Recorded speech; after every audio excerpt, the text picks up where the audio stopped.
Silicon material को हम visible light की एलईडी के फैब्रिकेशन में यूज़ नहीं करते हैं। ऐसा इसलिए है क्योंकि जिस कलर एनर्जी का फोटोन निकलेगा वो डिपेंड करता है कि किस इलेक्ट्रॉन बैंड गैप का मटेरियल यूज़ किया गया है डायोड के फॉर्मेशन में। मतलब पी और एन जंक्शन किस टाइप के मटेरियल को यूज़ किया गया है, उसी एनर्जी की कलर एनर्जी के जितना बैंड गैप होगा उतना ही कलर एनर्जी और फोटोन वैसा ही कलर एनर्जी निकलेगा। तो सिलिकॉन और जर्मेनियम दोनों ही विजिबल लाइट के फॉर्मेशन में, विजिबल एलईडी के फॉर्मेशन में सूटेबल नहीं है, क्योंकि ये जो इनके जो जंक्शन हैं सिलिकॉन और जर्मेनियम के, ये हीट प्रोड्यूस करते हैं और सिलिकॉन जो है वो indirect band gap semiconductor material है।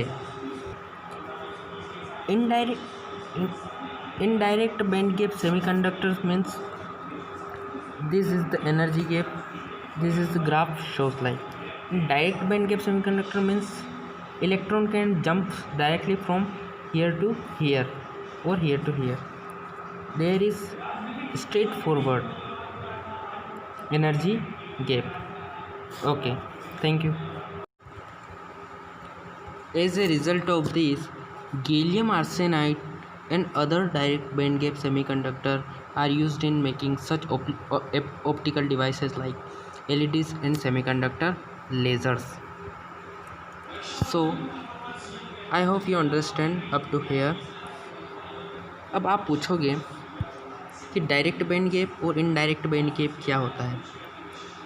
The direct band gap is direct if the crystal momentum of electron and hole same in both the conduction band and valence band. मतलब crystal momentum जो होता है वो electron का और holes का दोनों का सेम होता है। कहाँ? कंडक्शन बैंड में और वैलेंस बैंड में। ये आपका वैलेंस बैंड हुआ और ये आपका कंडक्शन बैंड हुआ। यहाँ पे क्या होता है कि जब एनर्जी के बीच में प्लॉट करते हैं तो इनका जो क्रिस्टल मोमेंटम जो होता है वो होल और इलेक्ट्रॉन का दोनों में सेम होता है। और an electron can directly jump into the valence band and can emit a photon that are called direct band gap semiconductor. And what about indirect band gap semiconductor? In indirect band gap semiconductor, maximum energy level of valence band means this maximum energy level of valence band and minimum energy level of conduction band are misaligned with respect to momentum.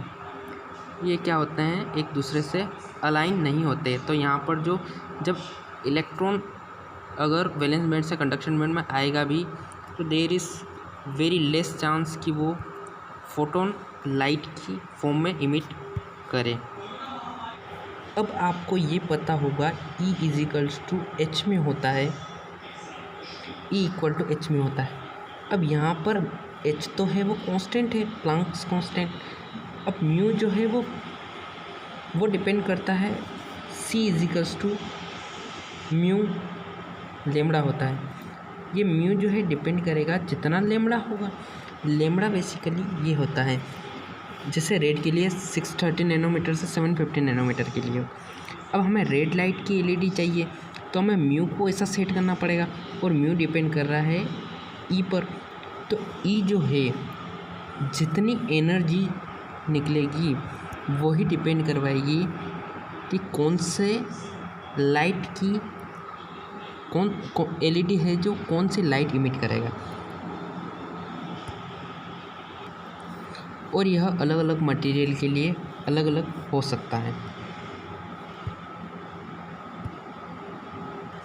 जैसे हमें red colour की LED बनानी है तो यहाँ पर हमें gallium, जैसे हमें रेड कलर की एलईडी बनानी है तो हमें यूज़ करना पड़ेगा gallium arsenic phosphide.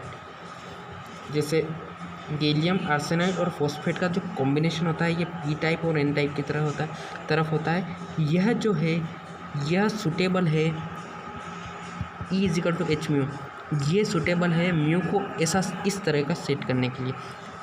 Basically mu जो है वो लेमड़ा पे डिपेंड कर रहा है और लेमड़ा जो है यहाँ पे सेलेक्ट किया जाता है। Okay, thank you.